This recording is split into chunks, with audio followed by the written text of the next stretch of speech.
Hey friends, this is Charlie Hornis from charliehorniscoaching.com. If you don't know this book is written by a groundbreaking feminist theologian, Rosemary Ruther. I would like to share 2 points that she makes in this book. And the reason that I have this book in my hand is because I am in gorgeous Austin, Texas this week, and I'm basically holed up in a library and I'm finishing my research on my dissertation for my doctorate degree.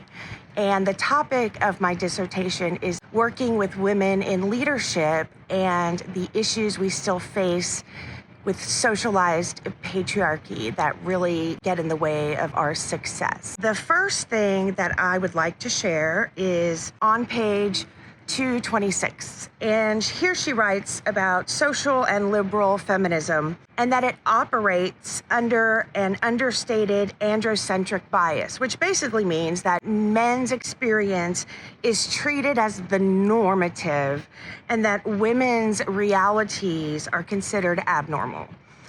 And she goes on to say that it's assumed that the male work role is the normative human activity. Women are to be liberated by being incorporated into the male realm. She says that there's a problem with this because both assume that women are liberated insofar as they are enabled to function like men in the public realm. My first question for you today is, do you as women in leadership and working women still feel today that you have to function like your male colleagues in whatever field it is that you work in? Do you feel that pressure today? Give that a thought and put some answers in the comments because I'm curious. Here's the caveat about this book. Ruther wrote this book 41 years ago. So what has changed in 4 decades for women in leadership? And are you still feeling the pressure to function like your male colleagues in whatever discipline or field that you work in? And the second thing I would like to share from this book is what's called the second shift. And for those that may not know what that is, her definition is, and she uses various studies to conclude this research, that the primary cause of continued inequity of women is a double shift. The double work burden of unpaid domestic labor. Women work approximately 4 hours a day more than men in order to provide what she calls domestic services, which for us today would just be running a household.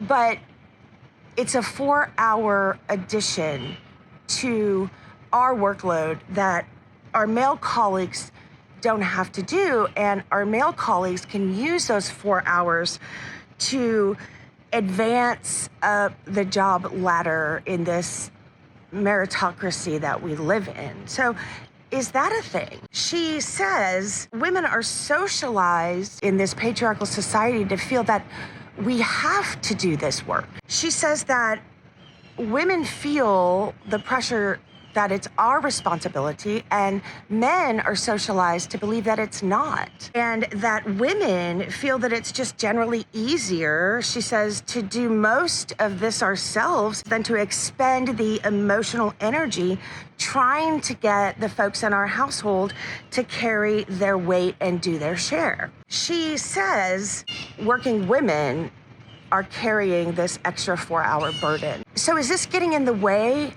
of you feeling like you could be more successful in your vocational life? That you don't have these extra 4 hours to put towards succeeding? I don't know if this is true today, but I'm so curious to know, in 4 decades, has anything changed?